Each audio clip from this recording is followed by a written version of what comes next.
Oi, gente, tudo bem com vocês? Eu sou a Bianca, estamos aqui em mais um bate-papo, uma conversa da nossa série Mãe Exausta.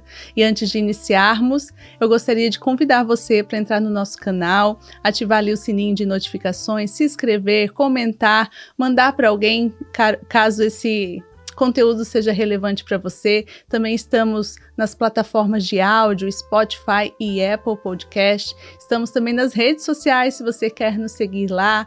Bianca Bernardino, sempre tem um conteúdo relevante e algum contexto já que a gente apresenta aqui no nosso canal.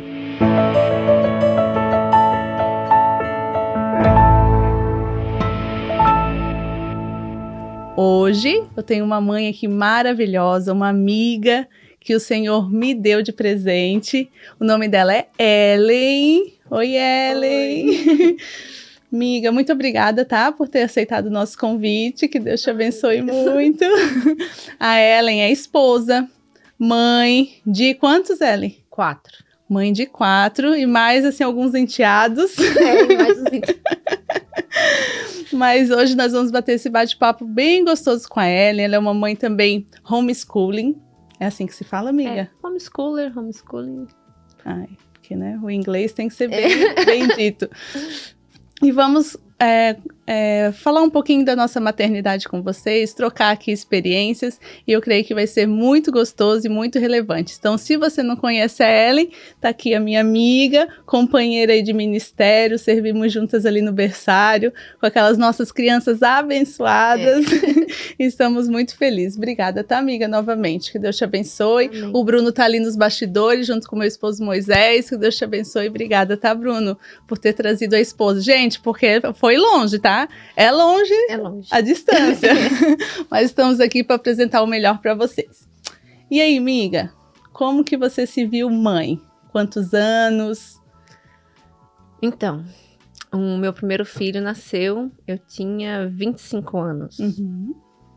E eu tinha uma ideia de maternidade completamente diferente da que eu tenho hoje, né? Uhum. A gente já conversou isso, né? E vai ser um prazer, né? Eu acredito que até assustar algumas pessoas, compartilhar isso com mais gente, né? A gente já conversou, né? Nós duas sobre esse assunto.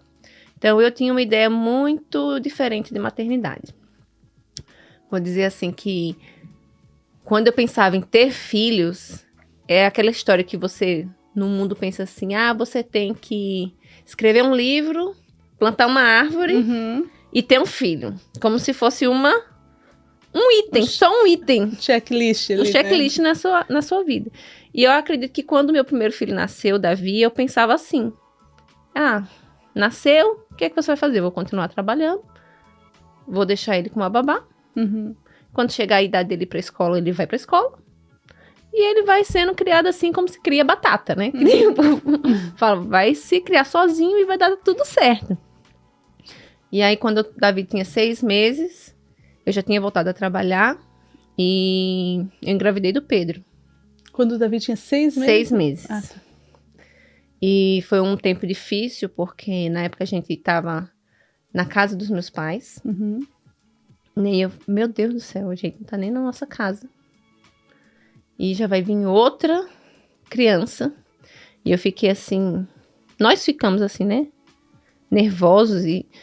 Mas enfim, graças a Deus, nasceu o Pedro. Estava na casa dos meus pais, quando o Pedro tinha 1 aninho e pouco, a gente foi para nossa casa. E quando eles eram pequenos, eu trabalhava fora, o Bruno trabalhava fora também. E eu trabalhava de 7 da manhã até 7 da noite. Uhum. E eles ficavam metade do dia com a babá, uma babá que ficava lá em casa, e na outra parte do dia... iam pra escola, né? Pedrinho, acho que foi pra escola antes de 2 anos de idade. Uhum. E Davi, acho que com 2 anos, assim, mas bem bebezinho mesmo, né? Hoje eu tenho a Débora com 3 anos e meio, eu disse, não quero que ela vá pra escola. Mas hoje eu tenho noção, nossa, eles eram muito pequenos quando a gente colocou eles na escola. Mas era uma coisa normal também, Era uma coisa normal, natural, exato.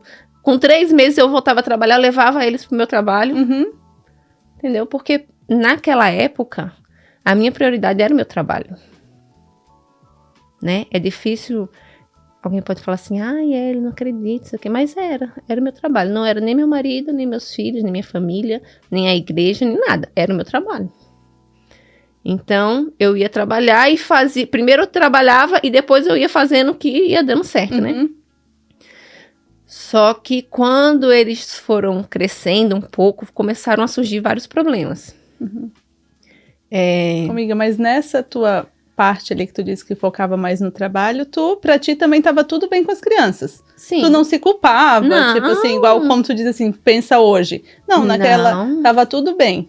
Uma maravilha, não, tá certo, é assim. E aquela mesmo. pessoa que também tava na tua casa cuidava bem deles e tudo mais. Não cuidava bem. Mas tu tem essa concepção agora ou tu já tinha antes? Não, então, foi quando começaram a surgir os problemas que eu comecei a ver que aquilo ali não estava dando certo, que aquilo ali não era o certo. Porque eu não me culpava, eu não achava que eu estava fazendo nada errado, eu achava que era assim mesmo, que mulher tem que trabalhar, que os filhos, a gente paga uma babá, os filhos a gente paga uma escola e... normal, não me sentia nem um pouco culpada. Chegava em casa 7h30, 8 horas da noite, com eles tomado banho e jantado. Chegava assim, mamãe, final de semana tirava foto, indo pra igreja. Ai, meus filhos. Ai, mamãe maravilhosa. Entendeu? Não me sentia nem um pouco culpada. O que foi que aconteceu? Começaram a surgir vários problemas. Primeiro com babá. Né, porque... assim, aconteceram alguns fatos, né? Porque quando você vai colocar uma pessoa dentro da sua casa, e eu coloquei pessoas dentro da minha casa que eu não sabia nem de onde veio. Isso é uma coisa comum no Brasil, era comum no Brasil, né?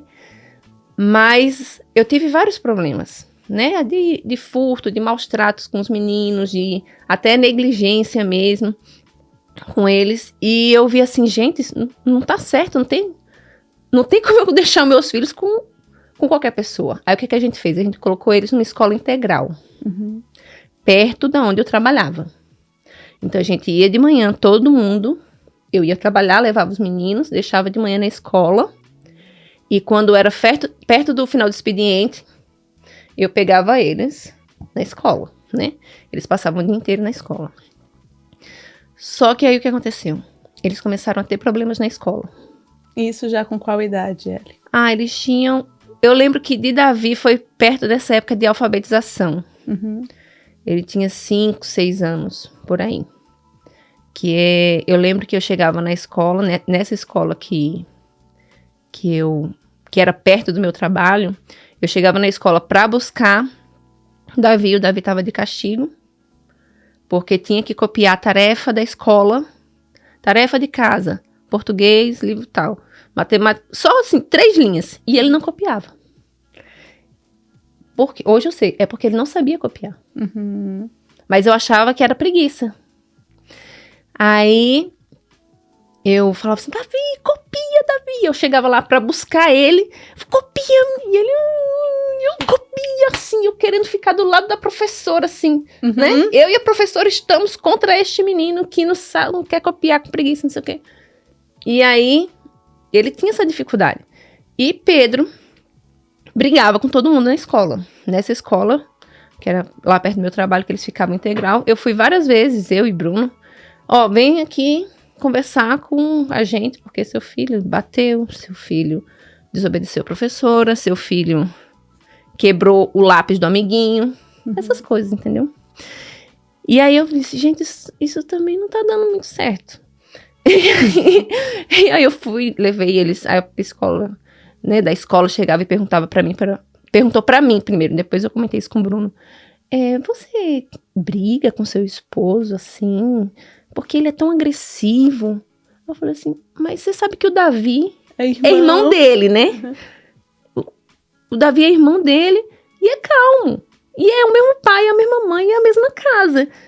Não, eu não brigo com meu esposo, a gente não briga, não tem essa relação, é porque ele é assim e o outro é do outro jeito.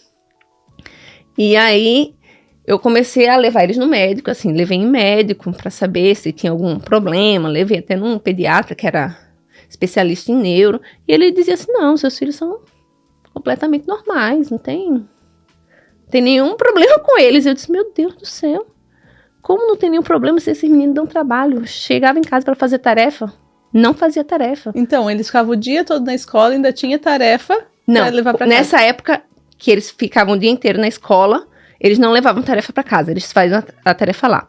Depois, acho que de 1 ano, de 2 anos, eles ficaram meio período. E eu deixava eles no outro período na casa da minha mãe. Esqueci de contar essa parte. Né? Eles ficavam uma parte na casa da minha mãe, com a babá lá na casa da minha mãe, não mais na minha casa, e depois iam para essa mesma escola. E aí, chegava em casa para fazer a tarefa. Aí, nessa época, eu tinha que fazer a tarefa com eles, à noite. Pinte de azul. Aí, Pedrinho, eu não quero pintar de azul, vou pintar de vermelho. Meu filho, mas não é essa cor. Não, mas eu quero pintar dessa outra cor. E como que a mãe fica nessa Não, e eu ficava assim, louca, né? Louca, não é possível. E aí eu comecei a levar no médico.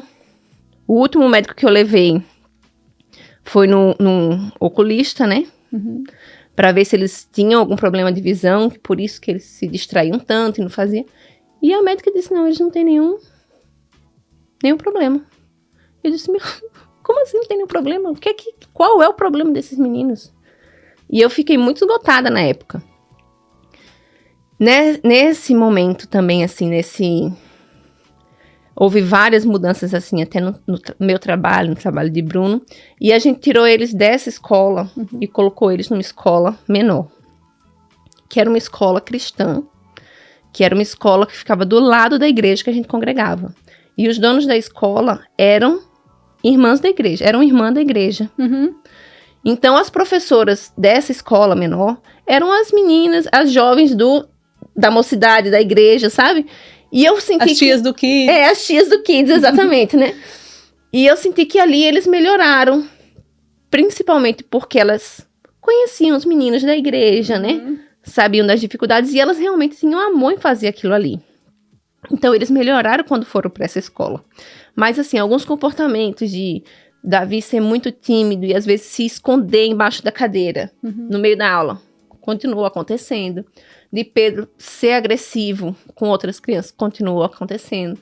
De, assim, Bruno tinha dado um tablet para cada um, aí Pedrinho levou para a escola e no momento de brincando com raiva, não sei o quê, ele pegou o tablet dele mesmo, jogou no chão. E naquela época, um tablet era uma coisa cara, e ele jogou e quebrou o tablet dele, assim, e a professora depois me falou assim, ele pegou e quebrou. Ele mesmo. Ele mesmo. Eu disse, meu Deus do céu, o que é que esse menino tem? E aí, nessa época, foi quando eu comecei a pesquisar sobre dificuldade de aprendizagem, diferenças de meninos. Até então, parecia que a escola mesmo também não ajudava, né? Só também queria ou não queria, ou passava pra ti, mãe, tá acontecendo isso, tipo, dá o teu jeito, né? Exatamente. Naquela época, eu me sentia assim, como é que eu vou dar E era exatamente assim que a escola tratava. Dá o seu jeito. O seu filho não está se comportando adequadamente na escola. Os moldes, né? E eu ficava...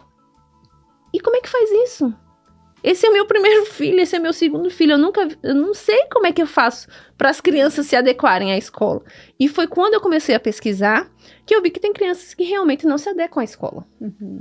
Porque a escola é um ambiente padronizado em que você tem que realmente se adequar àquele ambiente. E aí eu fiquei assim... Nessa época foi quando eu descobri o homeschool. Comecei a ler sobre homeschool. E aí... abrindo até só um pouquinho, abrindo até um parênteses, né? O nosso primeiro episódio lá da série Mãe Exausta, a gente falou justamente das fraquezas. Nesse momento que tu tava fragilizada, tu conseguia, tipo, esboçar isso ou tu mostrava assim, não, gente, tá tudo bem, eu vou dar um jeito com essas crianças vão se adequar e vai ficar tudo certo. Ou você já tem a personalidade mais tipo de... e... Na época, eu me sentia frustrada. Por dentro. Eu achava que eu poderia fazer alguma coisa para que eles se comportassem da maneira que eles deveriam. E o teu relacionamento com Deus Pai ali, como é que estava? Tava... Com assim, relação a isso? Tu pegou pra ti as rédeas? Não, eu não tinha assim uma... Eu acho que eu não orava, não conversava com Deus a respeito desse assunto. Eu achava que esse assunto eu podia tratar aqui assim na minha mão, sem Deus, entendeu? Se tu era a mãe, tu que tinha que dar conta. Não, eu achava, na época eu não via nada espiritual ali.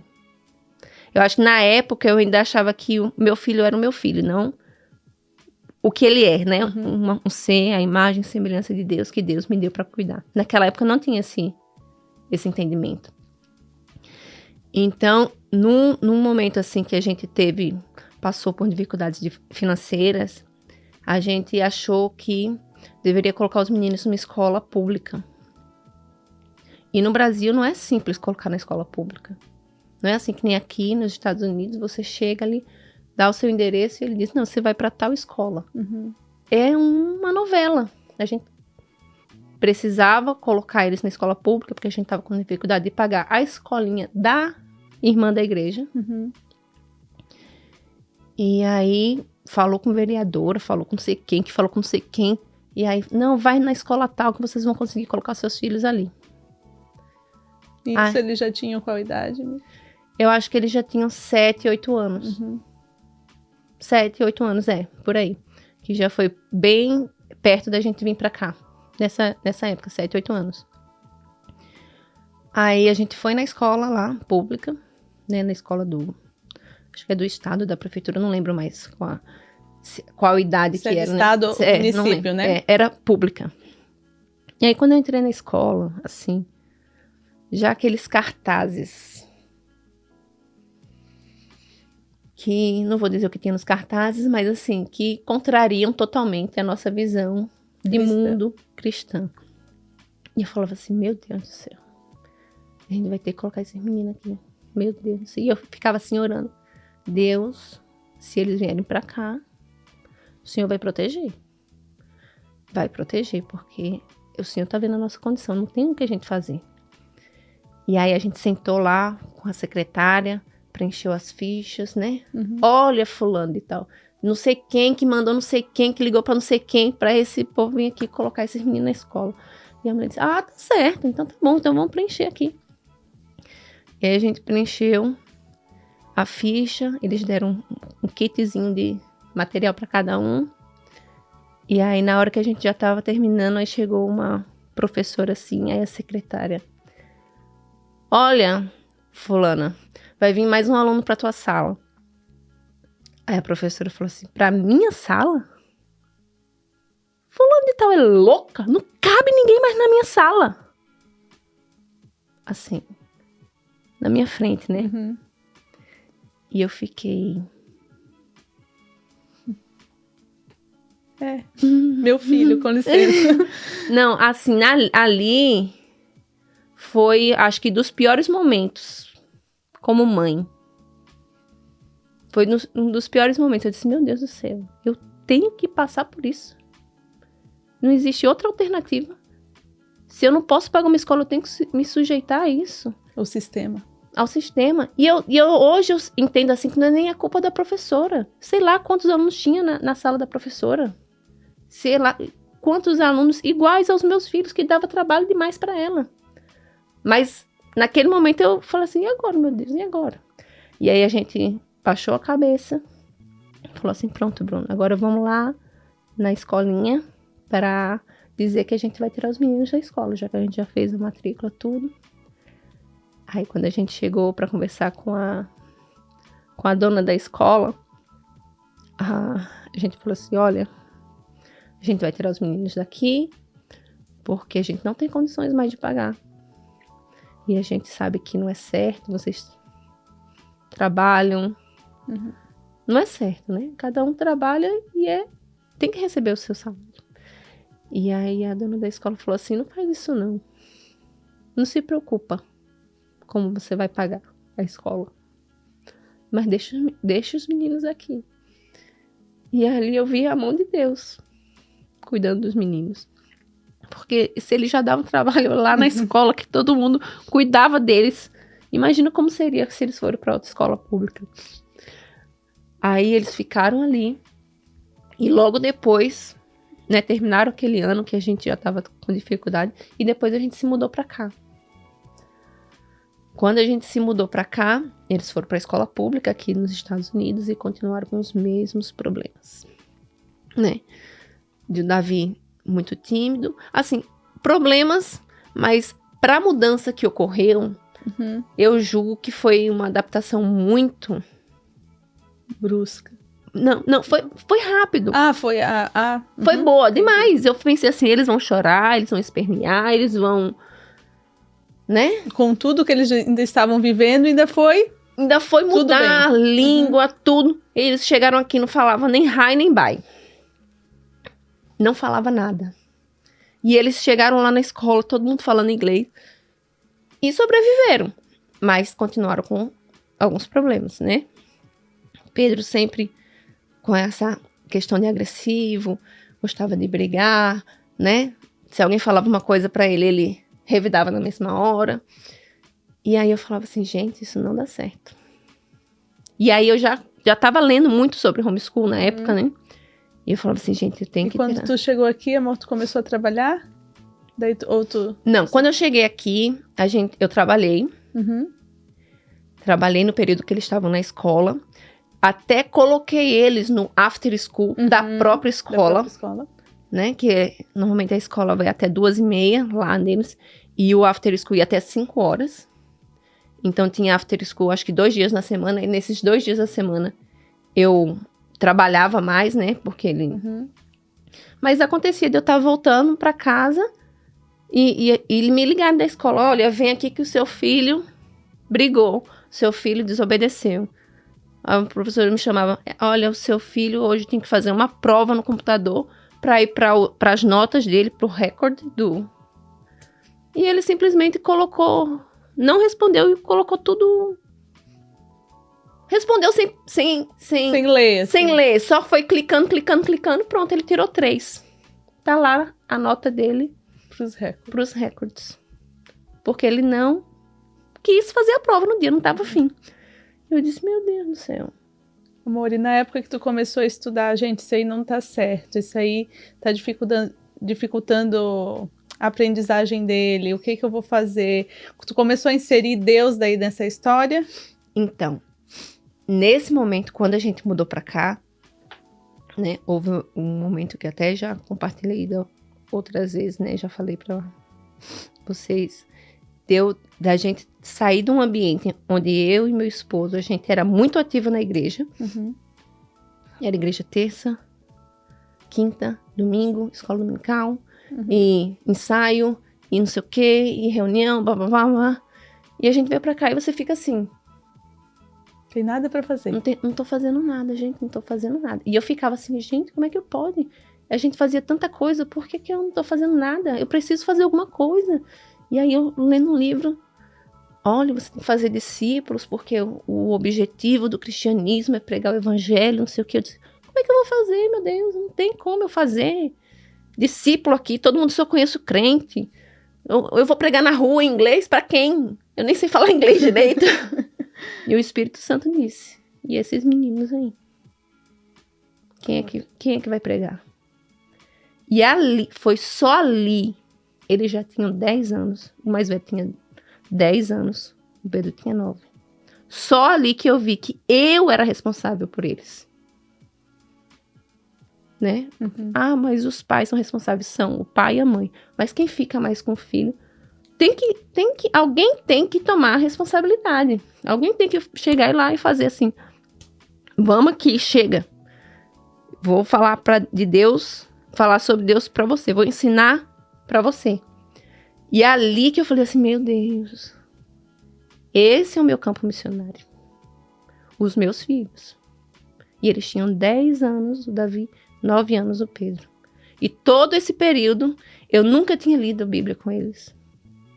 Nunca tinha lido nenhuma historinha bíblica com eles. A única coisa que eu fazia era, levava pra igreja, saía da igreja, né, quando tinha a escola dominical. O que foi que você aprendeu hoje? Aí eles falavam, tá bom. Alguém ensinou alguma coisa pra eles. Aleluia, já desceu no coração, amém. Graças a Deus, alguém ensinou alguma coisa pra esses meninos. Eu não. Porque eu achava que a mãe e o pai, né, por favor, com licença, obrigado. Era a tarefa dos pais. E a igreja ensinar a parte espiritual. A parte espiritual. E a escola ensinar a ler, a escrever a somar, diminuir, cada um no seu quadrado. no seu quadrado. Ninguém interfere de ninguém. Uhum. Só que quando eles chegaram numa certa idade, eu vi que a igreja, né, que a gente passou a frequentar, claro, com muita dificuldade, tinha o seu trabalho Uhum. para a criança. Mas para os meus padrões, eu achava que estava pouco. Então eu falava assim, gente, quem... Amiga, eu tô rindo porque eu te conhecendo hoje. Tipo, parece que tu tá falando uma Ellen, né, Exatamente. pra outra Ellen, assim, tá muito divergente. Continue na antiga, vamos ver até onde vai. Então, eu tinha essa ideia assim, gente, alguém não pode, alguém tem que melhorar isso aqui. Mas alguém tem que melhorar isso aqui. Eu não preciso me envolver nisso. Eu não preciso me envolver em ensinar meus filhos. E nem servir lá no ministério. Não, imagina. Aí, quando Deus me deu esse despertamento, não, é você que tem que ensinar. Daí vocês já estavam aqui, né? A gente já estava aqui. É você que tem que ensinar, é você que tem que tomar responsabilidade para si. E aí veio aquele versículo. Ensina o teu filho, O menino. o menino, no caminho em que deve andar. E quando crescer, não se desviará dele, né? Dependendo da tradução, pode variar um pouco. E eu ficava assim, ensina o menino.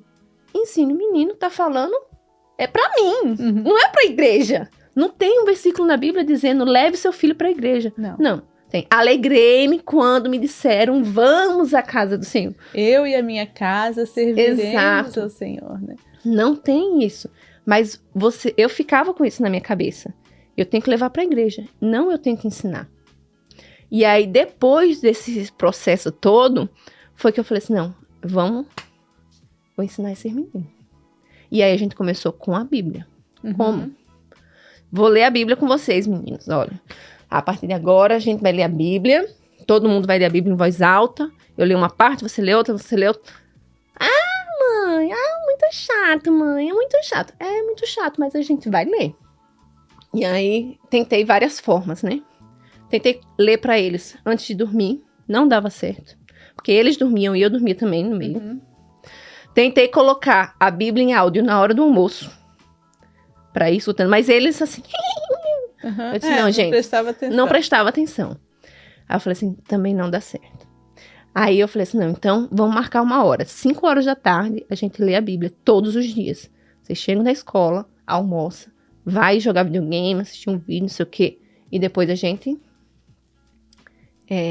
lê a Bíblia. 5 horas meu celular tocava. Vamos, senta aqui, menino. Vamos ler a Bíblia. Mãe, mas eu tô vendo o vídeo. Não, dá pausa, depois você continua. Não, vamos lá. Davi. Capítulo tal, não sei o que, tem 25 versículos. Você lê 12 e Pedro lê 13. Não, mãe, eu não vou ler 13, não. Eu não vou ler. Ai, bem assim mesmo. Daí tu, não, eu desempato. Tá não, bom. exatamente. Às vezes eu tinha que ler o último versículo pra cada um ler só 12. E a gente passou mais de 1 ano assim, Bianca. Eles brigando todos os dias pela quantidade de versículos. Quando não era pá, era um sacrifício. E aí a gente começou, e a gente foi lendo. E assim... Começou Gênesis mesmo? Não, a gente começou o Novo Testamento. O Novo. Mateus, leu Mateus. Marcos. Ai, mãe, a gente já leu essa história. Isso que eu ia perguntar. Já leu essa história, eu disse. Já leu, e a gente vai ler de novo. Lucas. Mãe, de novo isso aqui, mãe. Eu disse, meu filho, porque são os 4 evangelhos. Mas é ali, eles conheceram os 4 evangelhos. Sabendo que os 4 falavam da mesma história. Que alguns com detalhes a mais, outros com detalhes a menos. Entendeu? Eles não sabiam disso. Eles não sabiam disso. Quem ensinou? Eu ensinei, glória a Deus. E aí eu falei assim, nossa, estão sabendo agora, né? E aí a gente foi lendo. Atos, as cartas, Apocalipse. Quando a gente acabou o Novo Testamento, aí eu pensei assim, o que eu vou fazer? Eu disse, tá bom, vamos ler. Vamos começar agora o Velho? E a gente começou o Velho. E a gente leu Gênesis, Êxodo, Levítico, Número, Deuteronômio, Josué, Juízes. Todos os... A gente tá lendo tudo. A gente tá agora em Ezequiel. Falta Ezequiel, Daniel e os profetas menores, que eu não vou falar os nomes. Que eu não... Só. Mas todo dia... Mas eles ficam orgulhosos, assim? Não. Deles mesmos? Não dão o braço a torcer? Não. Tipo assim, ai, mãe, conseguimos. Não. Não. Eles não veem nenhum benefício. Não. Ainda não. É o que eu falo pra eles. Algumas coisas que a gente faz, principalmente com relação à Bíblia e tal, eu falo pra eles. A Bíblia e aos estudos também. Eu falo assim, olha, vocês só têm o direito de reclamar depois que vocês tiverem 20 anos de idade. Quando vocês fizerem 20 anos, vocês vão dizer 21. Assim... É 21, né? 21. Mas eu falo assim, que como a gente começou com 10... Eu digo 10 anos pra vocês verem se o que eu tô fazendo com vocês vai ser bom ou vai ser ruim. Uhum. Quando vocês forem mais velhos, aí vocês vão ver. O que minha mãe fez foi ruim. Ou o que minha mãe fez comigo foi bom. Porque eu sei o que eu tô fazendo, né? Uhum. Assim, eu peço a Deus que me ilumine todo dia pra me orientar a fazer o melhor. E eu tô me esforçando pra fazer o melhor. Se vai dar certo ou não, a gente vai saber no futuro. Uhum. Que agora a gente ainda tá nesse momento, assim, meio lamacento, que a gente não sabe pra onde vai, não sabe se tá dando certo, se não tá... Assim, eu creio que tá dando certo, né? Amiga, a palavra semente tá sendo lançada. Exatamente, a semente tá sendo lançada. Quem vai dar o crescimento é Deus. Agora, o que eu não queria, e foi o que me fez, assim, despertar pra isso, era chegar com os meus filhos adultos e pensar, eu devia ter feito isso, ou eu devia ter feito aquilo. Porque mesmo tu vendo eles na época, né, com 10 e 9 anos, podia pensar o quê? É tarde. Mas você não pensou assim. Não. Você disse assim, não, agora eu vou tomar as rédeas da educação espiritual dos meus filhos, neste primeiro momento, né? Uhum. E eu vou, mesmo com briga, aos trancos e barrancos, pais com filhos nessa idade devem saber. Se os meus, que estão com 5 e 4, hoje eu disse assim, gente do céu, eles estavam brigando por tudo. Por tudo. Parecia que não podia encostar assim no outro. Eu digo, pronto. A gente não quer isso, mas cada um pro seu lado. Vamos fazer as coisas diferentes, porque às vezes a gente fica insistindo. Tem que brincar com o irmãozinho. Tem que ficar... Não, tá bom então. Não tá dando certo, tá dando atrito, então vamos cada um pro seu canto. Imagino eu com 10 e 9 anos. E com 2 personalidades completamente diferentes. Eu sei que também a Nu e o Zoe, vocês sempre falam, né? São bem diferentes. E ainda são menino e menina, né? Mas os meus 2 são 2 meninos, mas, meu Deus, é água e vinho. Sabe? É muito diferente. Então, depois, com o tempo, eles começaram a ver, assim... que eles, na igreja... Eles começaram a saber do que estava sendo tratado. Porque nisso também vocês frequentavam outra igreja que não era nossa, ou vocês já foram direto pra... Não, a gente frequentava outra igreja e depois a gente foi pra Aba. Mas aí eles começaram a perceber, assim, tanto em uma como em outra, né? Mais na nossa igreja agora, né? Porque a gente já tinha mais tempo fazendo isso. Que eles começaram a perceber que eles estavam, assim... avançados. A par da situação do que se estava falando, entendeu? Quando eles assistiram o The Chosen, né? Ele falou assim, mãe, esse negócio aqui, a gente viu lá. Eu disse, aí tá igual? Tá diferente? Sabe? Isso, já tinha um ponto de discussão, né, ali. Isso. Ô, Mig, e daí, beleza. Vocês estão caminhando aí para finalizar o Velho Testamento. E daí, só voltando um pouquinho, continuando ali, foram para a escola, não estava dando certo. Tu disse, não, vou assumir as rédeas. Primeiro começou pela leitura da Bíblia. E depois? Aí depois, diante dos problemas que eles tinham na escola, eu falava com o Bruno sempre, Bruno, vamos fazer homeschool. O Bruno, isso é ok. Vamos. Mas assim, eu via que ele achava que eu ou não tava falando sério, ou que era uma coisa assim, impossível pra gente, né?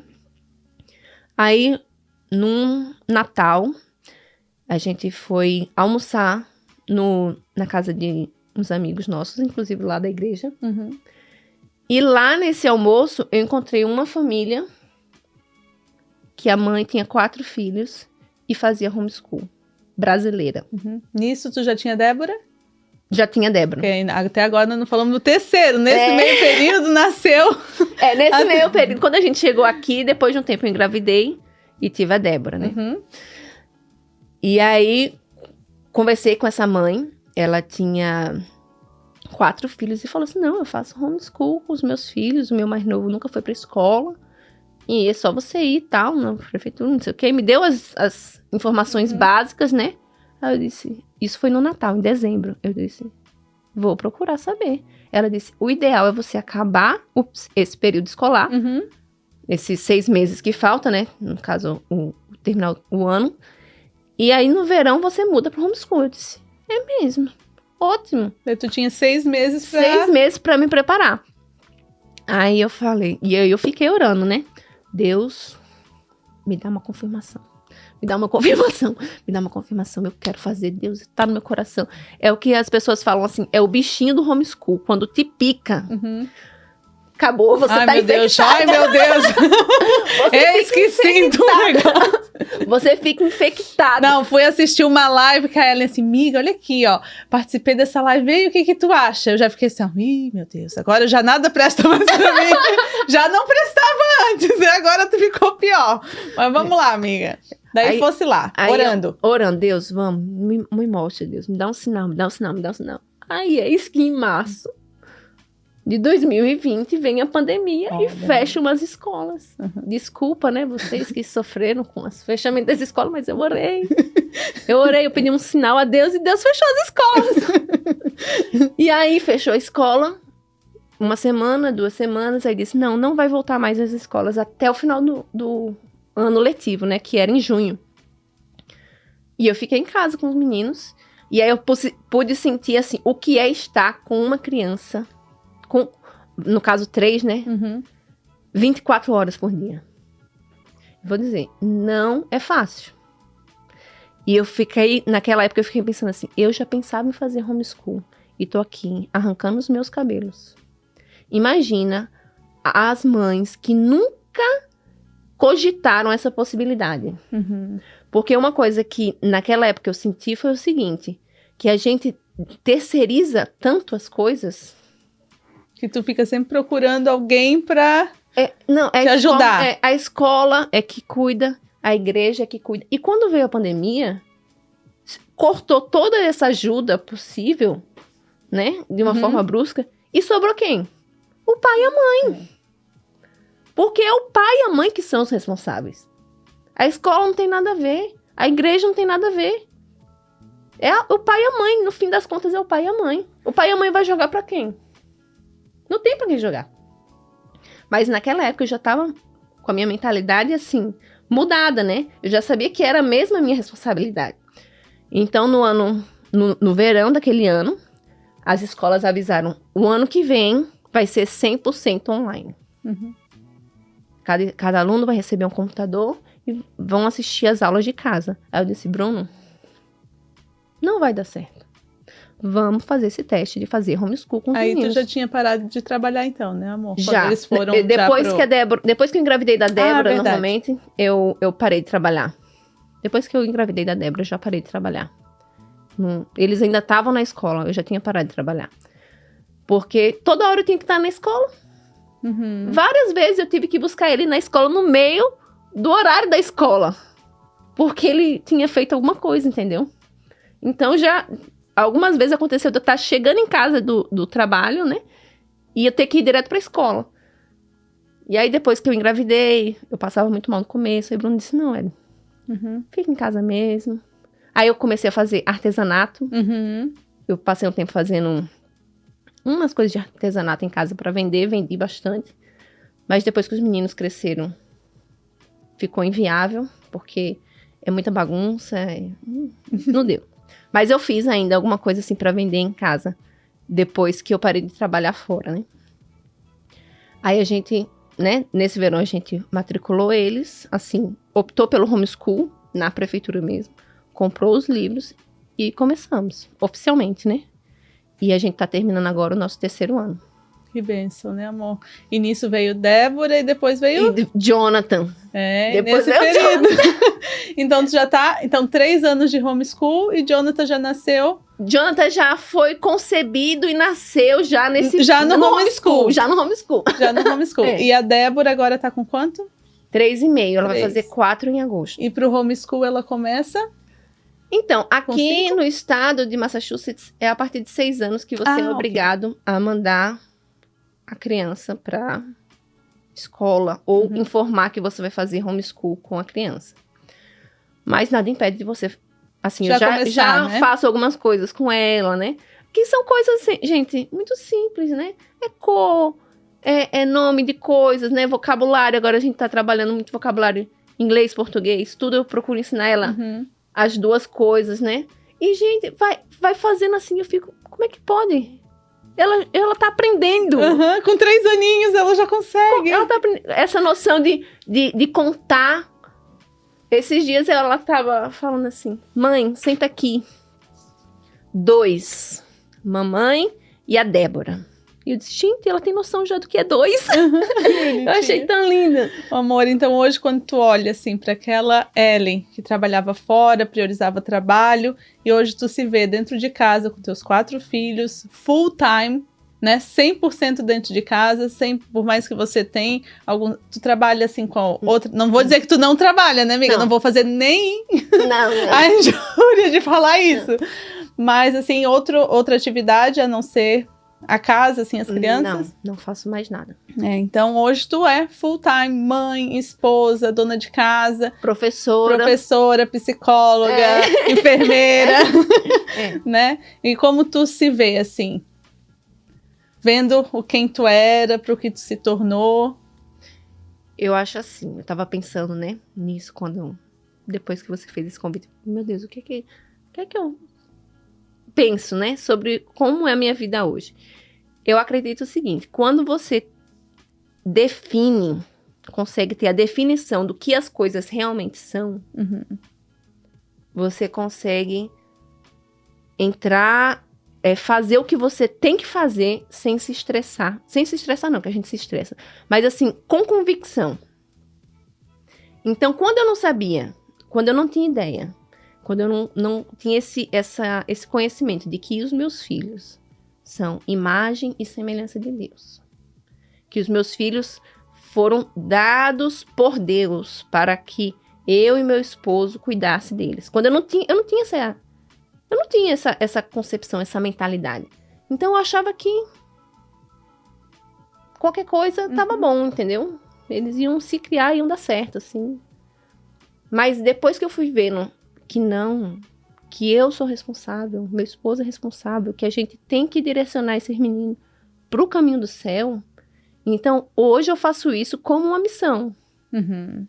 Qual é a sua missão de vida? Eu, assim, por muitos anos, eu vou até, acho que assim, vou abrir meu coração agora. Abrir meu coração. Eu tinha uma coisa que, pra mim, eu me definia. Eu já pensei muitas vezes, essa é a primeira vez que eu vou falar. Eu pensava assim, eu tenho um complexo de Rubinho Barrichello.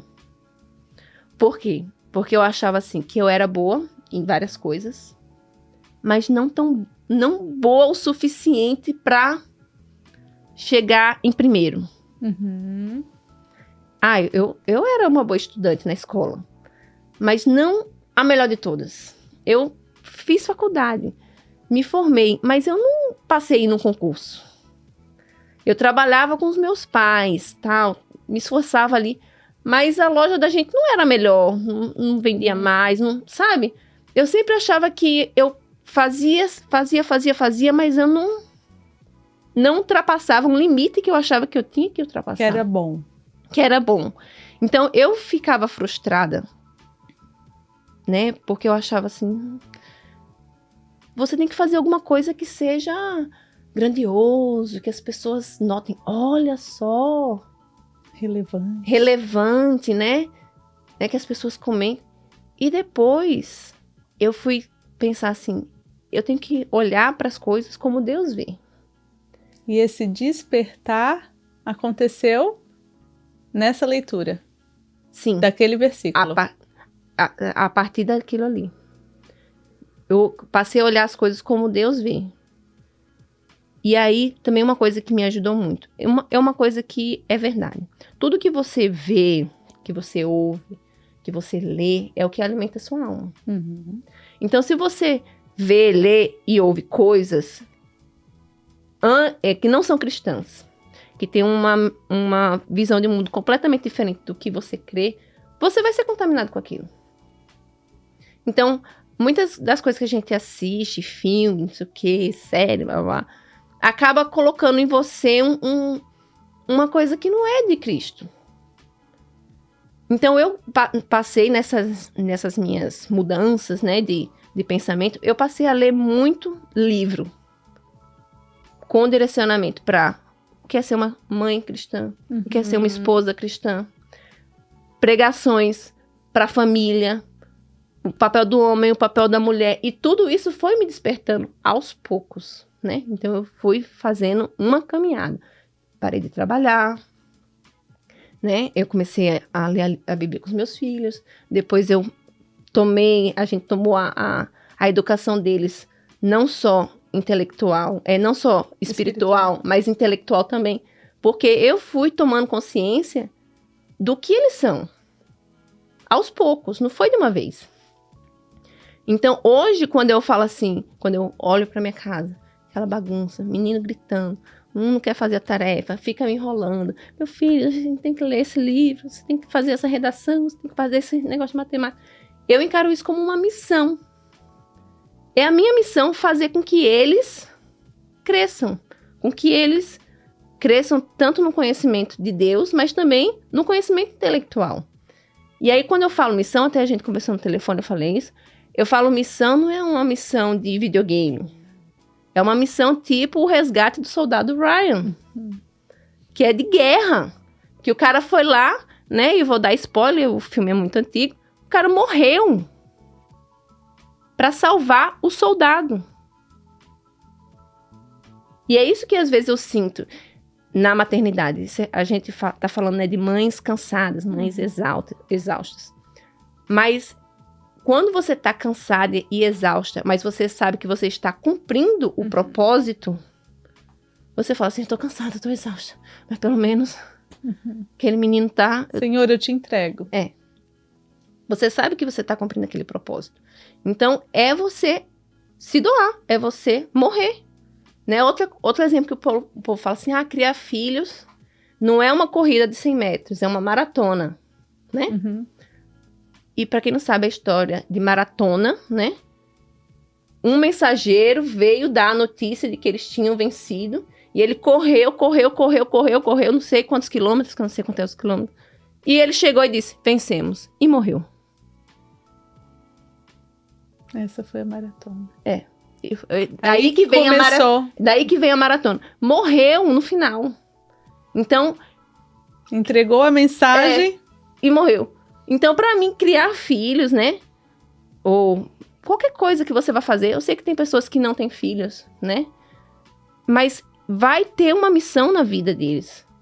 Que vai ter um propósito pra engrandecer o reino de Deus. Seja com filhos ou seja sem filhos. Mas que é um propósito de você entregar a sua vida, gastar a sua vida nisso. É assim que eu vejo hoje.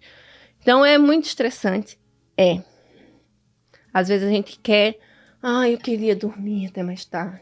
Eu queria que o menino não acordasse a noite toda. Não vou dizer que não é. Mas eu sei que aquilo ali vai passar. E eu sei o que é que são aquelas pessoinhas, né? Então, eu só peço, Deus, me dá graça para eu passar, para eu ter paciência, porque não é fácil. E entregar mesmo, né, ali nas mãos de Deus, né? A gente colocar nossas fraquezas nas mãos do Senhor. Isso que tu estás fazendo agora, amiga, vou abrir meu coração, né?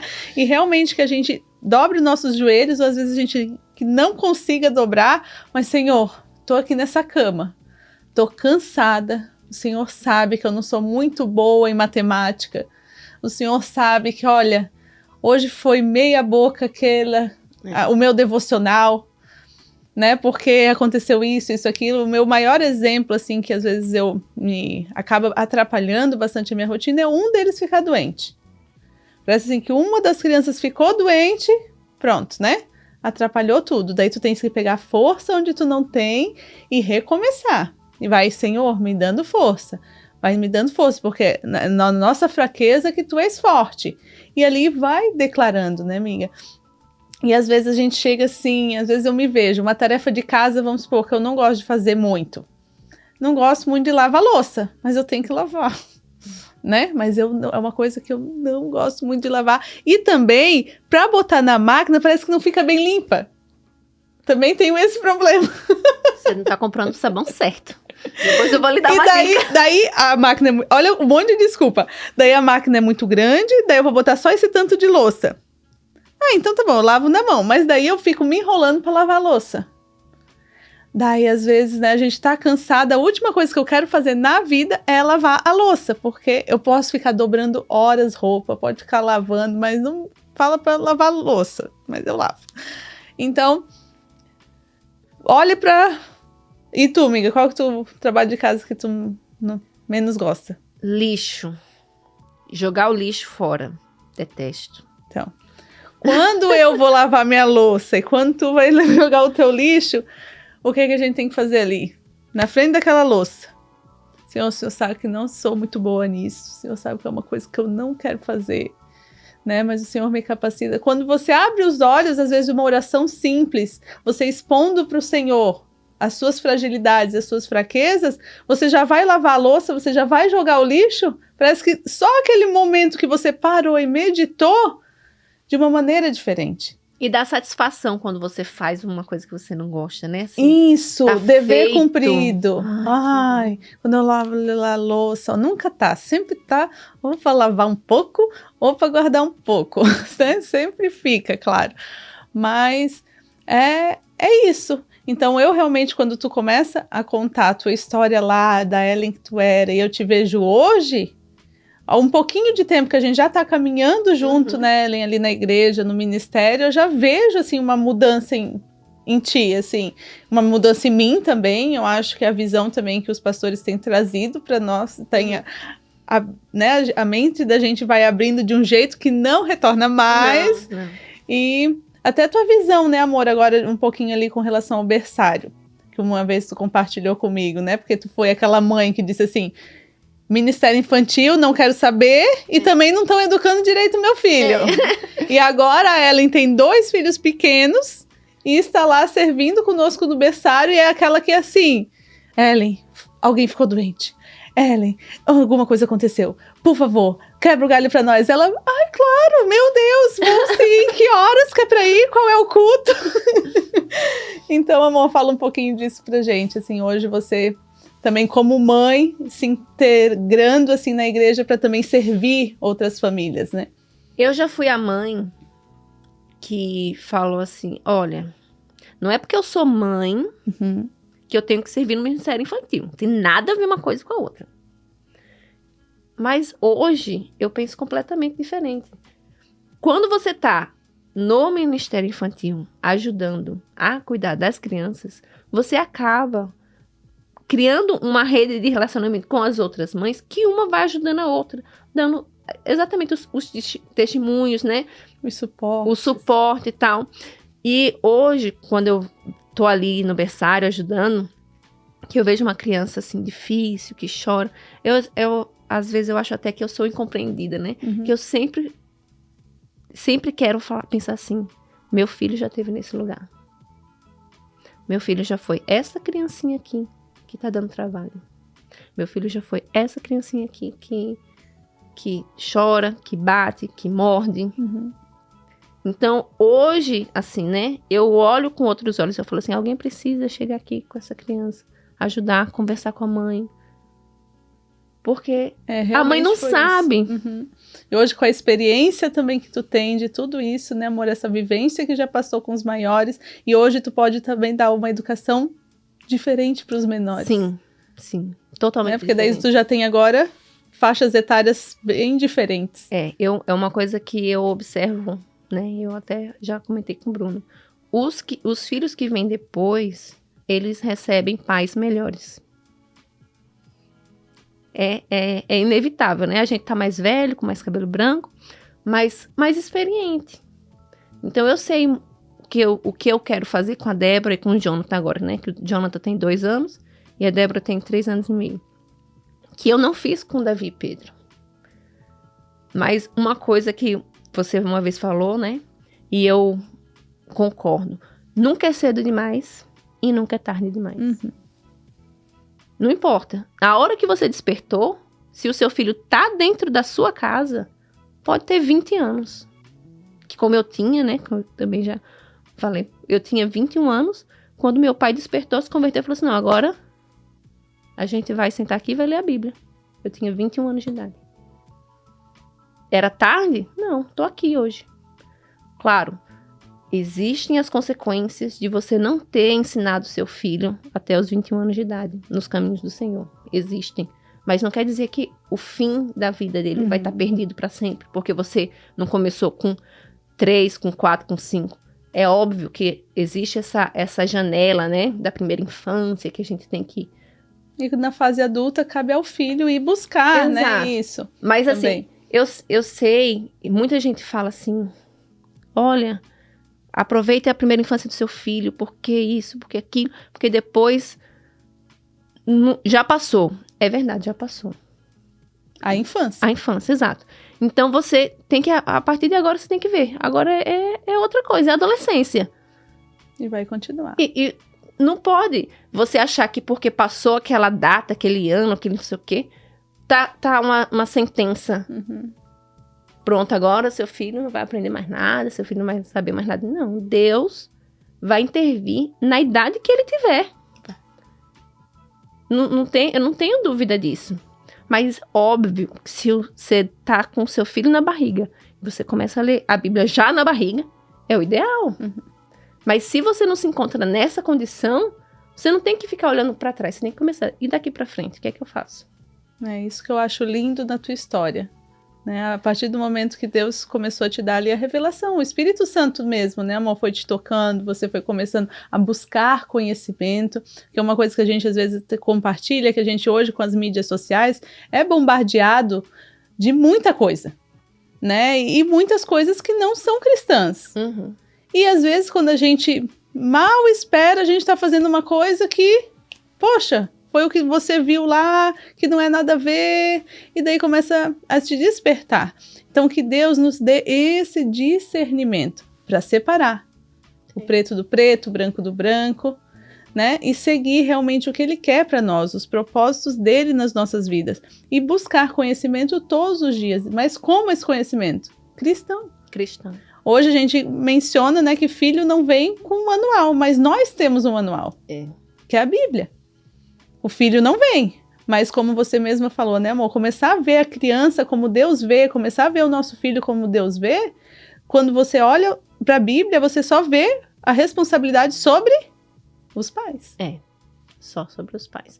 E uma coisa que, né, voltando só àquela questão do Rubinho Barrichello, né, que eu me sentia a síndrome de Rubinho Barrichello, porque eu queria fazer outras coisas que hoje eu entendo que não era o meu propósito, não era a minha missão.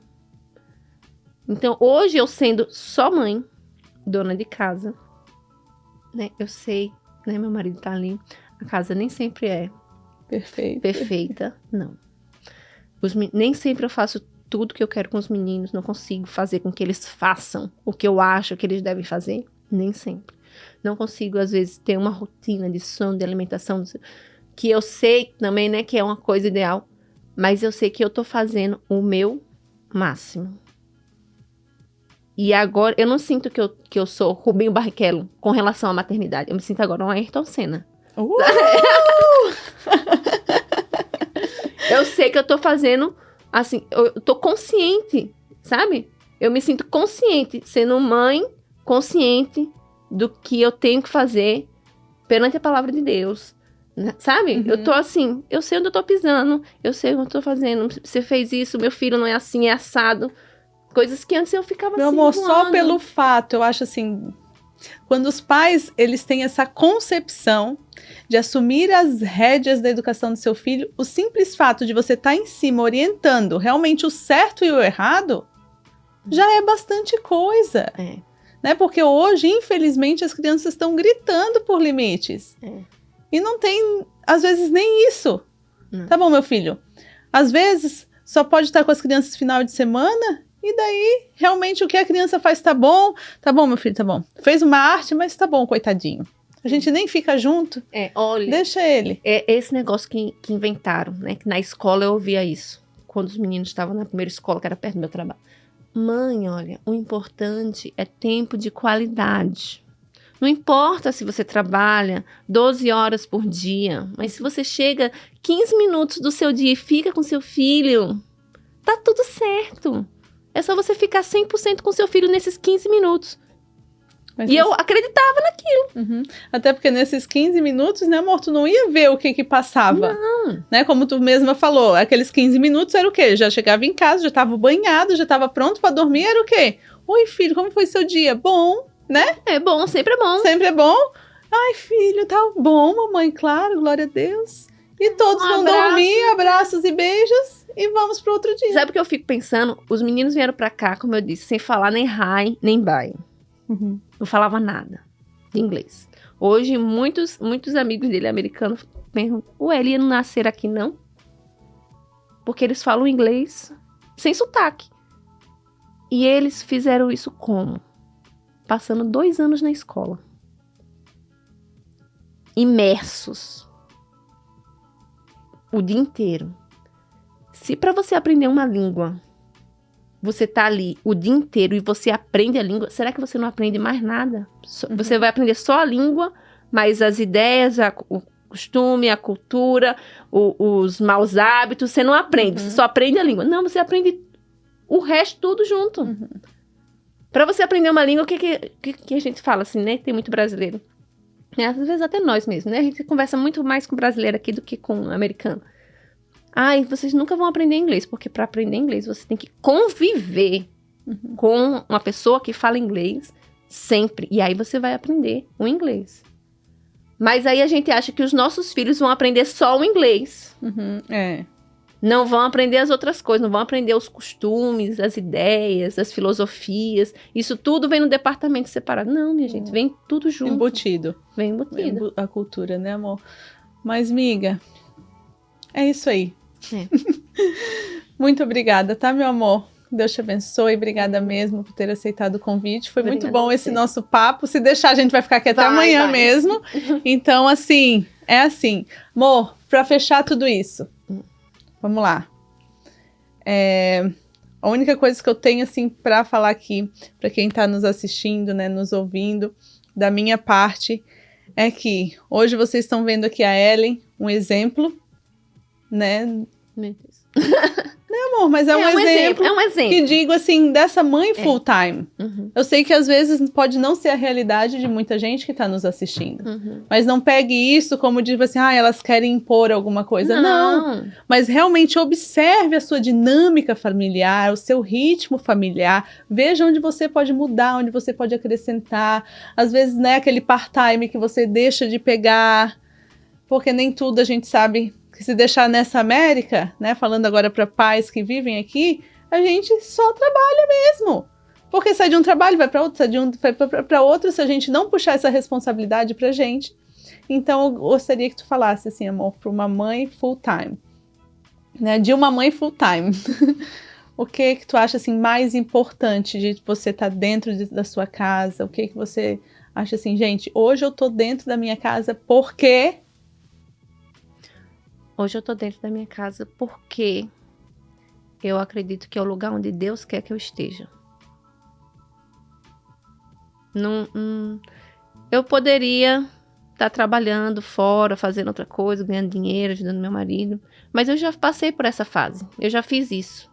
E vou dizer, Bianca, todo o meu dinheiro, todo o dinheiro que eu ganhei nesses anos todinho, ficou no Brasil. Em sapatos, em bolsas, em cremes, em Natura, em Avon, ficou tudo lá. E o tempo dos meus filhos, não recupero, não vou recuperar nunca mais. Eu só posso fazer diferente a partir de agora. Entendeu? Então, às vezes eu vejo muita gente, eu já vi mãe falando, eu prefiro trabalhar fora e dar todo o meu dinheiro para uma babá do que ficar com os meus filhos. Eu já ouvi mãe falando isso. E aí eu fico assim, misericórdia, eu já fui assim. Dá vontade de pegar pelo braço, né? Dá vontade de chacoalhar, assim, minha filha não é assim, não. Mas existe. Então, eu acho que cada mãe, se trabalha, se não trabalha, assim, estuda, se o filho vai para escola ou vai para... Tem que pensar e conversar com Deus. Deus, onde é que o Senhor quer que eu esteja? O que é que o Senhor quer que eu faça? Porque qual é o meu propósito? Onde é melhor eu estar para que o seu reino seja engrandecido? É isso. Porque não existe nada que a gente faça que não seja para engrandecer o reino de Deus. Então, eu sei que tem mulheres que têm profissões que estão engrandecendo o reino de Deus nas suas profissões. E que tem pessoas que cuidam dos seus filhos. Entendeu? Então, se Deus está mandando você na sua profissão, ele vai se responsabilizar. Mas não era o meu caso. Uhum. Não era o meu caso. Eu via nitidamente que não era o meu caso. Eu era uma Rubinho Barrichello nas outras coisas, entendeu? Eu falei assim, eu não vou ser excelente nessas áreas. Eu quero ser excelente aqui. Então, eu acredito que a mãe tem que pensar, onde é que eu vou ser excelente para Deus? É no meu trabalho secular?